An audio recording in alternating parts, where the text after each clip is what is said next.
Got a red dot. Let's see where my share is. Put it there. Perfect. We're on. Wanted to talk to you about this. This is like kind of the biggest deal, one of the biggest deals about ancient Egypt, and that is King Tut. Everybody's heard of him. If you haven't heard of him, you've been sleeping. King Tut. And in the past, I've gone dip so low as to play the YouTube of Steve Martin on Saturday Night Live doing his song about King Tut. There's somebody shaking their head. Yeah, you saw it. Well, if you haven't, it's funny. You can look it up. It's easy to find. But bottom line was this. In the mid-70s, this stuff from King Tut went on tour. It traveled around the world, and it caused quite a sensation. It was one of the most magnificent displays of ancient art ever assembled. And so since that time, we found out more about Tut because they're still doing research on him. And so what we know now is that this guy right here is his dad, Akhenaten. And he was kind of a unique character, 18th dynasty. So we're talking about much newer than the other stuff we've seen so far. 3,300 years ago or so. And what he did, he was the pharaoh, and the pharaohs had a blood lineage interrupted by overthrows and palace intrigue and stuff like that. But basically, it was kind of a nepotism story where king would have an eldest son. That son would become king. We're looking at it today in England. Queen Elizabeth, 96 years old. Prince Charles, 70-something. The idea that when she passes away, Charles will be king, and then Prince William will be king, you know, just like that. Anyway, royal succession bloodline. And so this is Akhenaten. Now, he was an interesting character for a lot of reasons. And one of them is that as pharaoh, he kind of pulled up stakes and moved the capital of the Egyptian kingdom to this place, Karnak. And it's way down, way upriver if you talk about lower and upper Egypt, but it's much farther south than these other places we've seen, like Giza, which is by Cairo, modern day large metropolis. So he moved to center, and he built this city, Karnak. And one of the reasons he was so inclined is that he was a firm believer that the pharaohs were not really gods.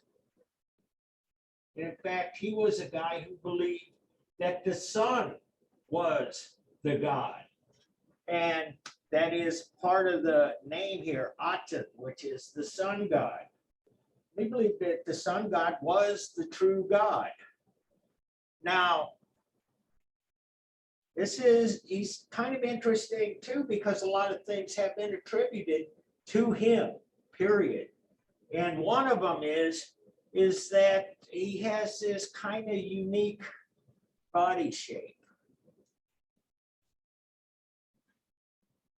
He's got wide hips. His shoulders, this is not like the representations of pharaohs that we've seen in the past. Well, listen. Ah, back.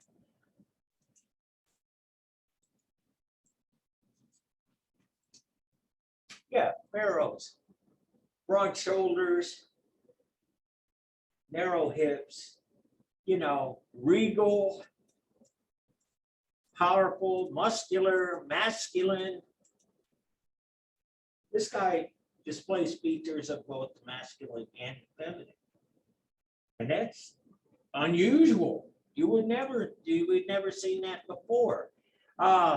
We know that he is Akhenaten. He's got all of the characteristics of royalty of a pharaoh. He's got the beard that's in a cylinder that comes down from his chin.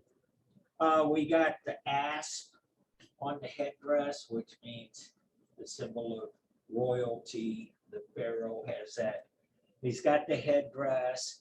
He's got everything that says he's the pharaoh. And this is his wife. And this is considered to be one of the most beautiful sculptures from antiquity. It's somewhat broken because what we had here is that there was a stone for the other eye. But you can see, aside from that, and a little bit chipped off the ear, but it's in remarkably good shape. And she's remarkably beautiful. And the fact that we even know who she is suggests a little bit of equality between the pharaoh and his wife, Nefertiti. And so here is Akhenaten and Nefertiti. There's Akhenaten, Nefertiti. You see, same people. It's a low relief. And with their 3 daughters. So we know that Tut had 3 sisters at least. But this is highly unusual as well. Here is the pharaoh and the queen, and they're playing with their children. I don't like you guys will be doing when you start a family, have kids sitting on the lap playing with. I do it all the time. I got grandchildren. This is how we roll too. They climb all over me and stuff, and I tickle them, and they run around and just have a lot of fun. This is what's going on here. This is very human. And this is very different from all of the depictions that we've seen of pharaohs who were very stoic. That is, that you didn't see expressing emotion, especially a fondness for children. That just didn't happen. They were strong, they were fierce, they were bold, they were decisive. They were strong. They were military. They were governing. They were God. And so anyway, and here is on this relief, this is an interesting aspect of this. We got the sun. And we talk about hierarchy of scale and hierarchy of placement.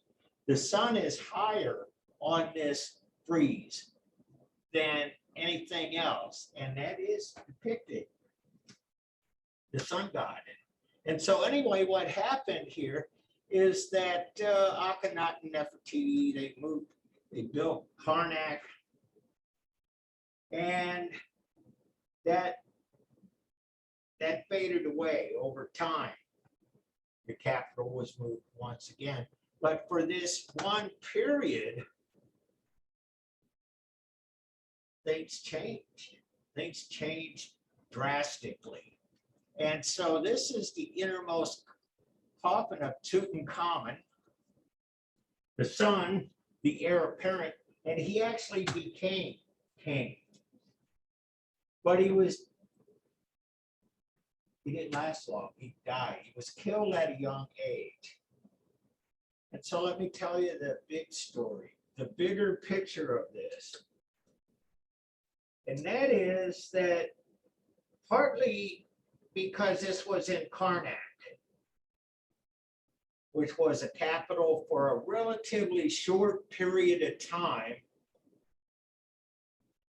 Archaeologists didn't really look at this as closely. They were all over Giza, pyramids, Sphinx, Valley of the Kings, etc., etc. Karnak, not so much, at least then, at least, 100 years ago. And it was this British archaeologist, his name was Howard Carter, and he was digging around and he found the tomb of King Tut. And I was going on about why people hadn't seen it. Grave robbers were not even aware of this tomb. And surely if they had been, they would have looted this because it was pristine. It was just as it was 3,500 years old or so, or 3,300 something. Anyway, it was just like the day he was buried. It was sealed perfectly. And so everything in it was intact.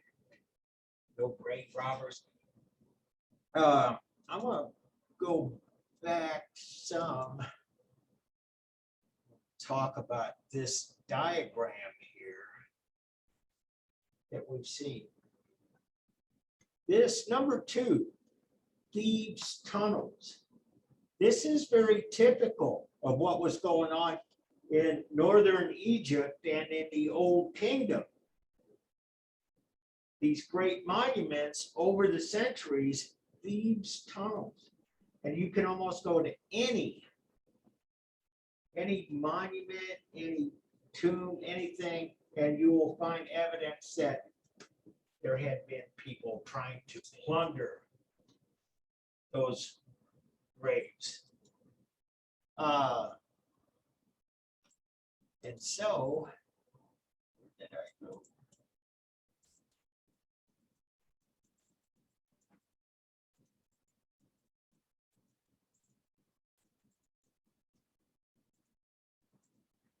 And so we finally got a glimpse. Egypt had been shrouded in mystery for so many years.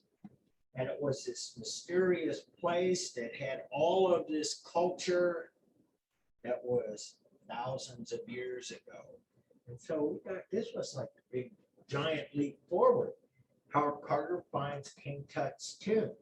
There's a lot of issues around this too. I'll show you. I got a YouTube link if you want to know more about how this happened.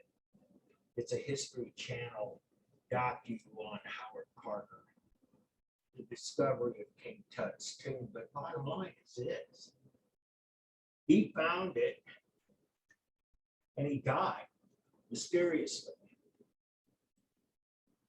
And so that was the curse of Tutankhamun. We now know that probably that wasn't too accurate. What we know now is that, because we got King Tut's tomb, that a king, and this guy was a minor king, by the way. He wasn't like Ramses or somebody. This guy was a minor king, and his tomb was filled with all kinds of treasure. Everything that young King Tut would need in his afterlife. And it was a lot of gold, a lot of jewels, had a cart, had a chest full of clothes, had all kinds of things, toys. He had a cart, a chariot, had animals, pulled the chariots and the carts. He had food, among other things. Anything that he would need was right there. Well, the food was mostly in the form of grain. And so what happened over the centuries is that this grain became moldy. And if anybody you guys know about biological weapons, you would know, you guys. The bottom line is there are toxins that grow as molds on grain, and they use them for poisoning people. There's one called ricin, and it grows on a particular kind of bean, and it's like a mega poison. It'll kill a lot of people very quickly. And so anyway, we think that that's why Howard Carter died. He breathed in some of that toxic mold. It wasn't the person took it coming, although on the entryway it had warnings. If you break into this tomb, you will die suddenly. So anyway, as I always say, when there's a hole in the knowledge, a bunch of theories will rise up and create theories on what was happening. But that was really kind of a big deal, and it made for a lot of press back in the day. Newspapers were talking about how Howard Carter died because he violated the curse. He opened the tomb of King Tut, which added to all of the mystery that surrounded this ancient culture. So anyway, Howard Carter dies. The stuff we have, pristine. And so this is the innermost coffin. And what they did, as you guys may or may not know, is that they mummified their kings. In fact, they mummified a lot of other people too. And that is that they had an embalming process. They would take out some of the vital organs and put them in a jar, by the way, because you would need a stomach and lungs and stuff in the afterlife. But bottom line, they preserved the body with chemicals. They knew how to do that. They'd wrap it all in gauze, and then they put coffins inside of coffins inside of coffins. So these things were airtight, hermetically sealed, if you will. And so this is what the coffin, one of the innermost coffins, looked like. And this was on the outside. Death mask of Tutankhamun. We talked about death mask in here too. It's an ancient practice through Egyptian culture. Talked about still being practiced in the 20th century, even in the Western world. Bottom line, memorializing the young king. And so what's happened since then, we've taken it from the innermost coffins. We've done everything to inspect the body of King Tut. That's why we know he was killed. There's a large injury to the back of his head. Looked like somebody hit him with a club or a rock or something, but he had sustained a severe head injury, which is why he died. And we believe that that was because there were elements, there were people in the culture who were not particularly pleased about Akhenaten's move to the sun god and the temple. So anyway, gold. And this is from the innermost coffin, but you got to know that these things are like in boxes, inside of boxes, inside of boxes. Gold, semi-precious stone. A lot of this blue is lapis lazuli, which is a very beautiful blue stone, and the work, the craft, is just magnificent. I got to ask you guys this. A couple of years ago, 3 years ago maybe, Science Center had an exhibition. the tomb of Tutankhamun? Anybody get to see that? I did. It was awesome. And they had replicas of everything that they found in the tomb, including, and it was all the right size too. And so, perfect scale. Yeah, they had a reproduction of this that was magnificent. So, anyway,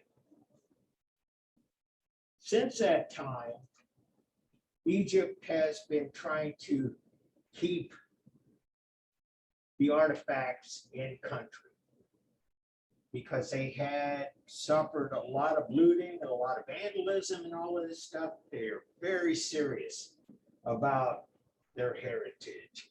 And so Tutankhamun was kind of a big thing. It woke up the world to what ancient Egypt was really all about. Here's a painted chest. You can see nothing was spared. Everything was, as they say, fit for a king. And so I have here, and let me see.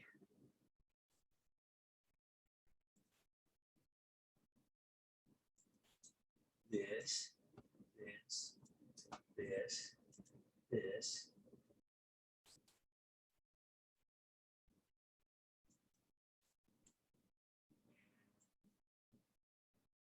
Share screen.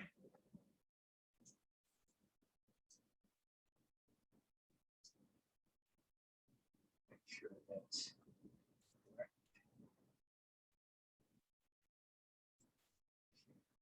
Good.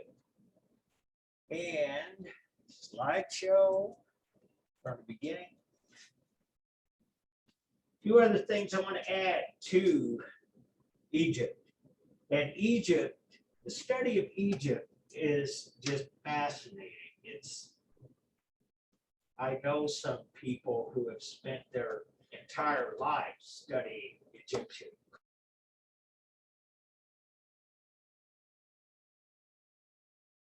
At Truman State University, who was an Egyptologist, and she was like connected to a lot of other Egyptologists from both Egypt and in Great Britain. And they were her friends, and she'd bring them over to Kirksville, Missouri, and they would tell us about what they found, the kinds of things they did. Fascinating. So it could be an entire course, it could be an entire degree, it could be a PhD, or it could be a lifelong passion. So anyway, there's a lot of things that come out of Egypt. Rosetta Stone is from Egypt, kind of a roundabout way. You guys know what this is, right? Learn a language in your own time. And it used to come in with CDs, but now you stream it, you get your access code. Parlez-vous français? Si, senor. Just say. Anyway, you can learn languages, and that's what this is. But why do they call it Rosetta Stone? Well, let me tell you. Because of this. And you see this shape right here? That's this. Just part of their logo. But this is the Rosetta Stone.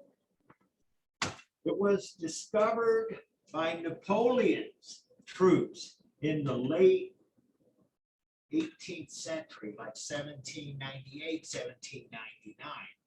What we have, what he did, ambitious young French general was going to conquer the world, wanted to be just like Alexander the Great or Julius Caesar, or anyway, had ambitions, conquered the world. Came into with French troops, came into Egypt, late 1790s, and found all of this stuff that was in a lot of ways kind of lost in terms of what Europeans knew about Egypt. It was like a lost culture to them. And so Napoleon and his entourage, they did a lot of things. He brought artists with them and they documented. They had people actually, because they didn't have photography, but they had artists, skilled artists, draw pictures of the pyramids and the Sphinx, the Valley of the Kings, and all the stuff that they could find. And all of the stuff that they could haul away, they did.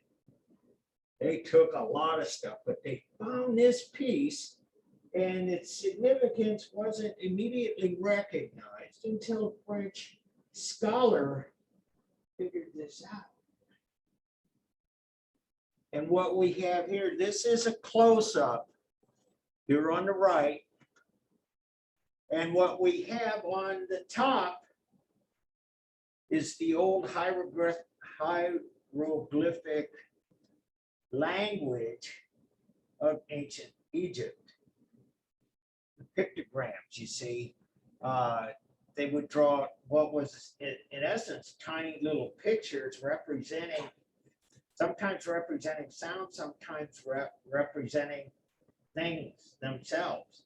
And so we saw all of this. We saw, oh, I don't have it on this. Anyway, we saw that on a lot of the paintings inside the architecture of all of the stuff that we saw in this chapter.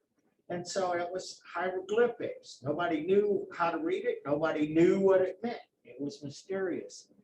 Then they have this middle band, which is the Egyptian language that replaced hieroglyphics. And on the bottom, Greek. So why would they have Greek? The book talks about some of this. Just briefly talked about how after the dynastic periods, we have basically what they call the post-dynastic periods, beginning roughly about 300 BCE. And that is that Egypt kind of lost its power and influence, but it was still an empire. It was still a big place and was still an important place. It was a place where a lot of knowledge, a lot of skilled people, a lot of important things still going on, but it wasn't the superpower that it had been in previous centuries. And so as a result, they were invaded a number of times, notably by Alexander the Great. And Alexander the Great invaded Egypt, actually helped build up Egypt. The port city on the Nile, Alexandria, that's named after Alexander the Great. That's the city that the Greeks built. And it was an important city in antiquity. It had, this is a story, had the greatest library of the ancient world. The library and the lighthouse at Alexandria, built by the Greeks, magnificent. And so this comes from the time when the Greeks occupied,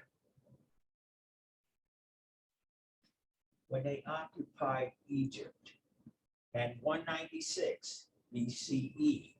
And so the bottom is in Greek, it's Old Greek, but there were still a lot of people that could read this bottom frieze.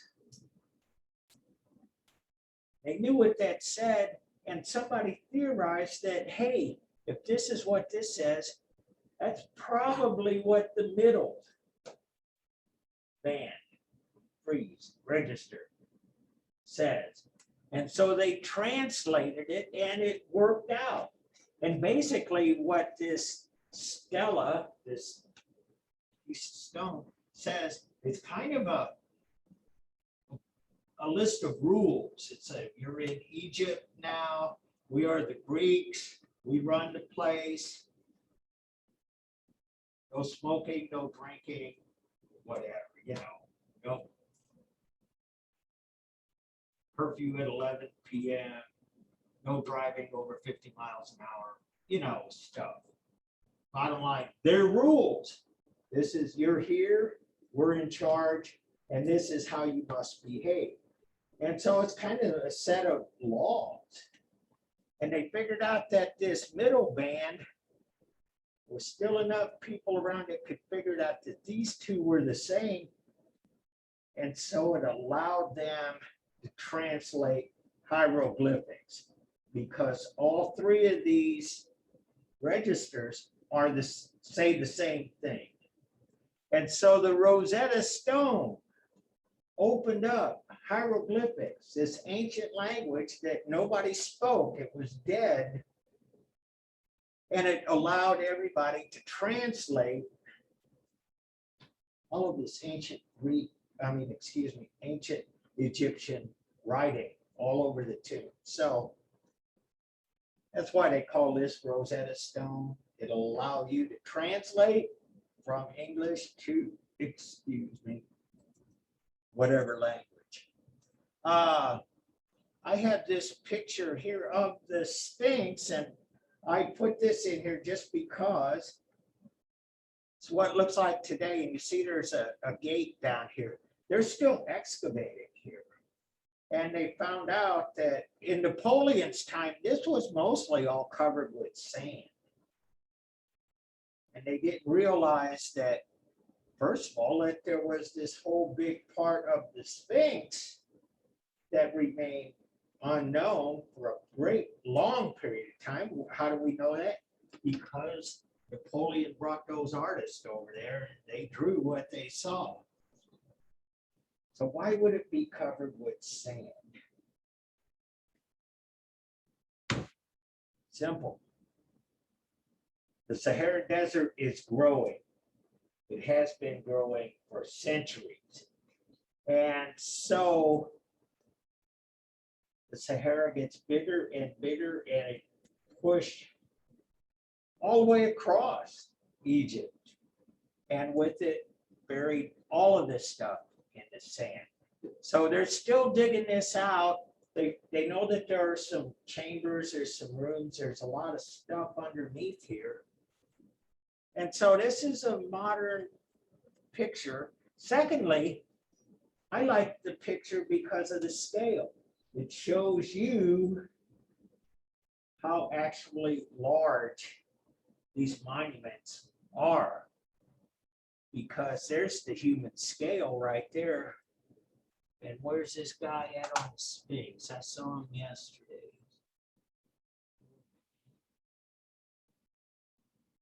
I guess he moved. Anyway, here they are. These are people.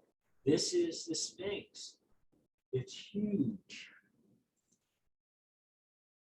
And I wanted to show you a couple of things here too. This is the funerary temple of Queen Hatshepsut. Hatshepsut. I goofed that up. Sorry.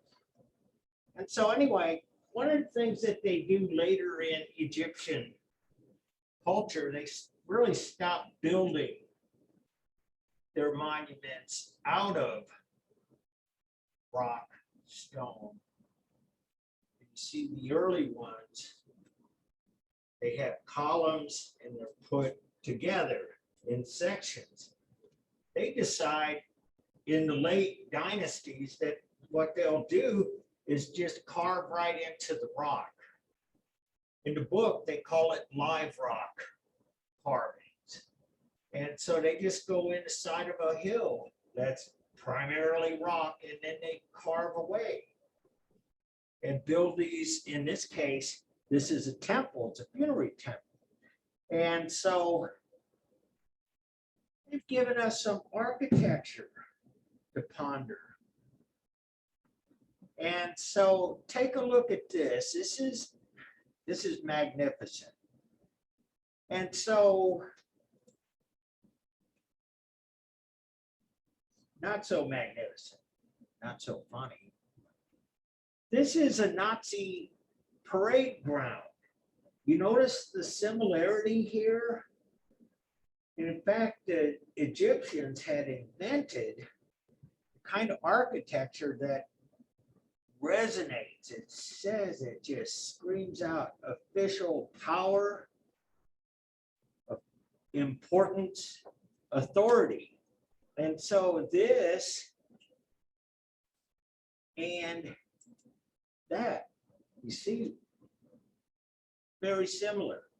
And not coincidentally, it's that the Egyptians had provided the foundation for architecture that speaks to those issues: power, authority, strength. And so here's that statue of Akhenaten. And this is what they believe his head would have looked like. And so, as I was saying, his body shape was unusual. The shape of his head was actually unusual. Again, something unusual and not explained. You'll be able to find a lot of people that think that this is proof positive that Akhenaten was an alien. Just saying. But we do know that in certain cultures, people around the world, they practiced shaping heads. They would take humans when they were babies and they would bandage them up in certain ways, would make the skull grow in different kinds of shapes. And it's not the only kind of physical body distortion that we've seen. That's a common one. But in some cultures, they bind feet. They keep people's feet really small for whatever reason. They'd have things where cultures where a long neck was particularly seen as attractive or something. They would take metal hoops, put them around the neck, and as the child gets older, more hoops, and then could actually encourage someone to have a neck that may be like this long. So this kind of body sculpture is ancient. And there he is, Akhenaten and Nefertiti, as I was saying, playing with their children. Here's an ancient Egyptian obelisk. When Napoleon invaded Egypt, they found these things all over the place. The shape of this, it's narrow, it's typically four-sided. It tapers, and on the top we have a small pyramid, a point. Napoleon and his people, they carted these things off everywhere. You know, everywhere they found them, they put them on rafts and boats and barges and took them back to France. But they weren't the only one. We can find in ancient Greek culture, and especially in Roman culture, we'll see the obelisk used a lot. There's an obelisk in front of the Pantheon in Rome, for example. There's one in the Vatican. But it is an Egyptian invention, an obelisk.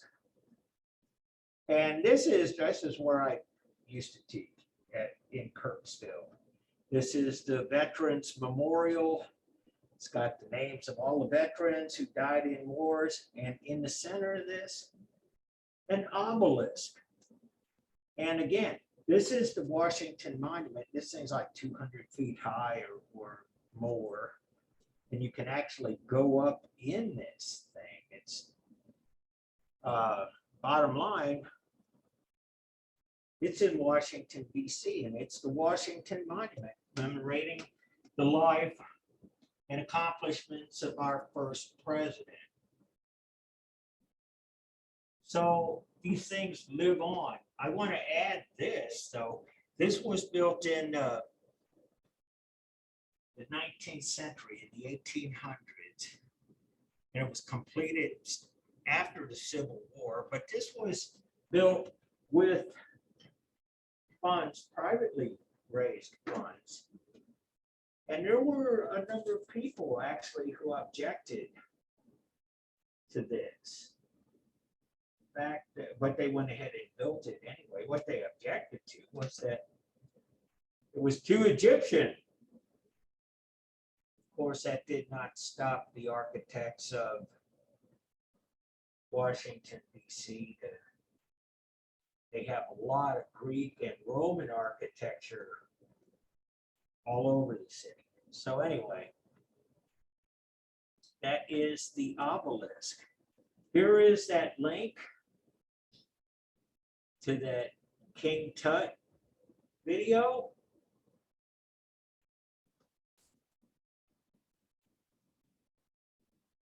It looks like an alien. Yeah, Daniel, I got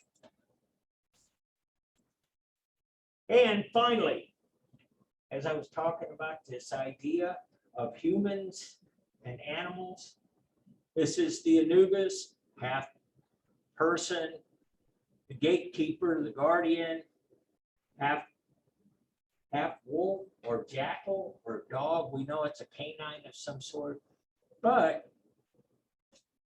it's still a thing. I got this off of online. The Anubis lives on. I think the one difference, though, that I have to add to all of that is that in ancient times, we believe that those half man, half animal creatures, half human, were religion. And now it's kind of entertainment, you know, just so there is a distinct difference, but the ideas are there. I talked with somebody the other day. We were talking about art history and how important it is. And she said, and I fully agree with her, is that the more you know about the past, the greater your capacity for creativity will grow. You know what's been done, firm basis for. So anyway,